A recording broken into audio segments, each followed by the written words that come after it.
Hello, my name is Mike, and today I'll be discussing securing mail access and submission using POP3S and SMTPS.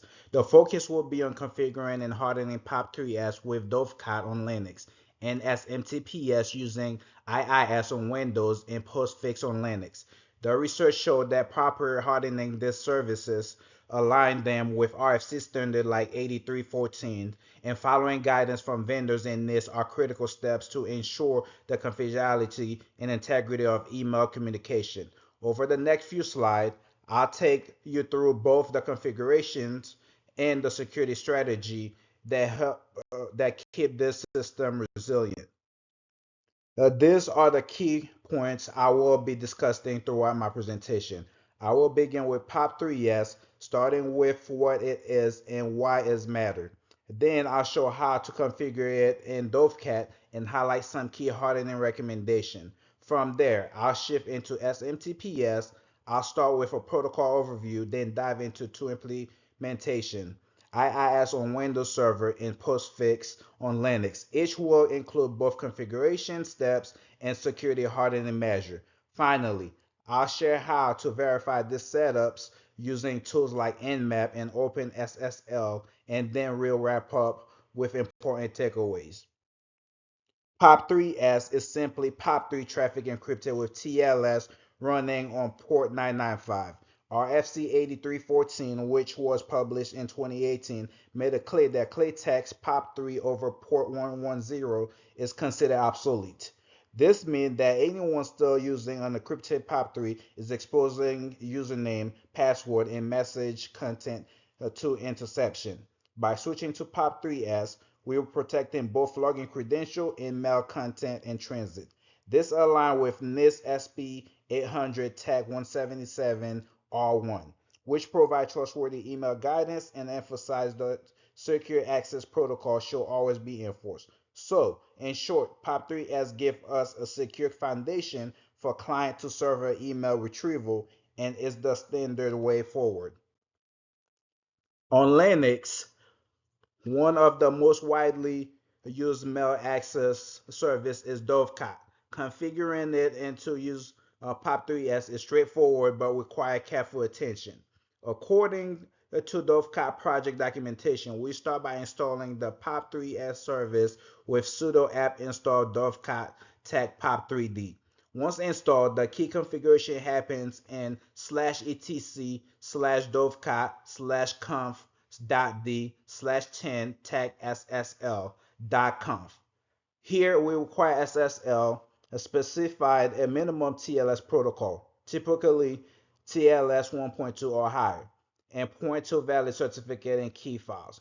Red Hat guidance recommend using Let's Encrypt certificates or another trusted CA rather than self-signed, especially in production. Finally, make sure the listener is active on port 995. When done properly, the service will only allow encrypted connection. Configuration is steps 1. Hardening ensure it's secure long term. First, TLS 1.2 should be the minimum accepted protocol, and TLS 1.2 is preferable if supported. This eliminates older, weak protocol. Second, plain text authentication should be disabled so users cannot log in without encryption. Dovecot allowed this with the directive disable underscore plain text underscore off equal yes. Third, for authentication, it's best to allow mechanism like Scrimshaw 256, which is far stronger than outdated CRIM or plain login. Finally, Red Hat documentation suggests generating strong Diffie-Hellman parameters to support perfect forward secrecy. This ensures that even if a key is compromised in the future, past sessions remain confidential. Once Dovecot is configured, we need to prove it's actually working as intended. We can start with running Nmap and should show 995/TCP open. This is confirmation that the service is listening. Next, we can use OpenSSL to inspect the TLS handshake. Running this lets us check the certificate, protocol, and cipher suite being used. And finally, the Dovecot incoming prints the effective configuration, which is great for auditing and making sure or intended TLS settings are applied.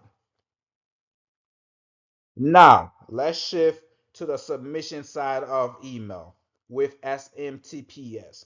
Like POP3S, SMTPS uses implicit TLS, but it runs on port 465.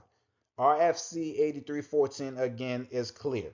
Clients should prefer implicit TLS submission to protect credential and email content. Start TLS on port 587 is still valid, but implicit TLS on 465 is recommended for modern mail clients because it avoids downgrade risk and ensures encryption from the very start of the connection. In practice, SMTPS helps prevent credential theft and protects the integrity of outgoing messages. As NIST 800 Tech 177R1 points out, secure submission protocols are essential for any trustworthy email system. On the Windows side, we configure SMTPS using the IIS SMTP service. This requires installing the SMTP server feature and IIS 6.0 management tool, which are still necessary for SMTP configuration. Once installed, TLS support comes from Windows Chanel provider. Microsoft Learn explained that Windows Server 2022 supports TLS 1.3, so we can configure that SMTP service to use only strong protocol. Additionally, AWS documentation highlight that when setting up SMTP relays, you must carefully configure relay restriction to prevent open relay. This means only trusted hosts or authenticated users can submit mail. Hardening IIS SMTP focus on three key ideas. First, enforce TLS 1.2 or TLS 1.3 only, and explicitly disable SSL v3 and TLS 1.0/1.1. Microsoft provide registry and policy setting to enforce this protocol. Second, relay permission must be locked down to specific hosts or IPs, and authentication should be required for anyone submitting mail. AWS SMTP Relay Integration Guide makes this very clear. Without strict relay rules, you risk becoming an open relay.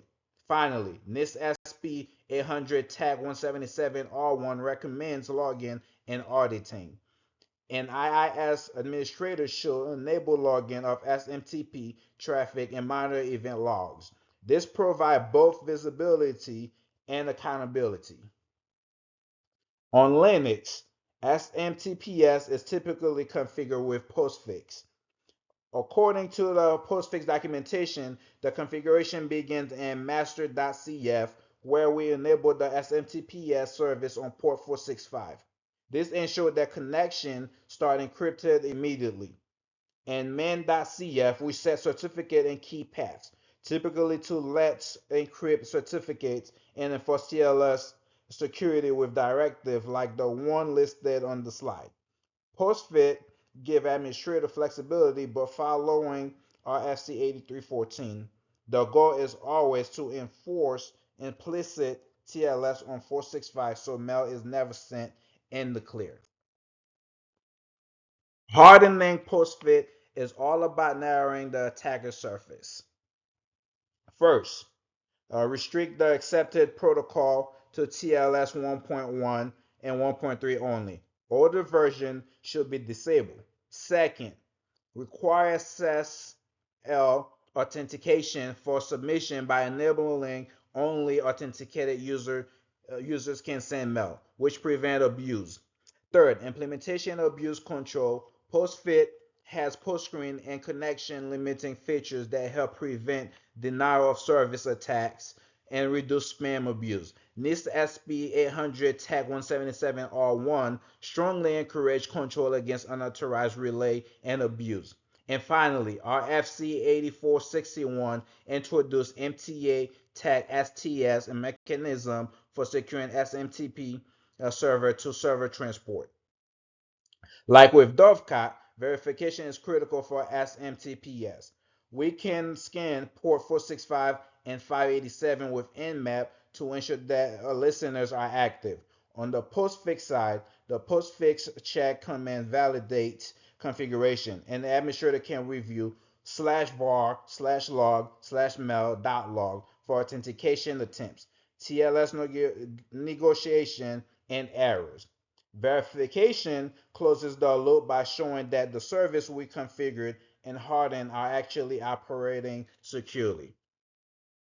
To wrap things up, here are some key takeaways. First, RFC 8314 makes it clear that clear text protocol are obsolete. Both POP3 and SMTP should run over explicit TLS only. Second, Dovecot and Postfix provide strong default, but they need hardening. Enforcing TLS 1.2/1.3, disabling plain text off, and requiring modern authentication.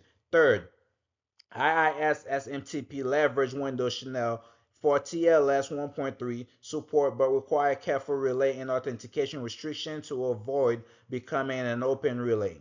Finally, verification is essential. Tools like Nmap and OpenSSL provides proof that configuration are working, while logs in Dovecot, IIS, and Postfix provide ongoing visibility. Together, these steps give us a hardened, verifiable mail infrastructure that protects both inbound and outbound mail. Here are the references to the research I conducted, which combine standards like RFC 8314 and NIST SP 800 Tag 177R1 with vendor documentation from Dovecot, Postfix, Microsoft, Red Hat, and AWS. They gave me both the technical configuration and security best practice I needed to complete this presentation. Thank you.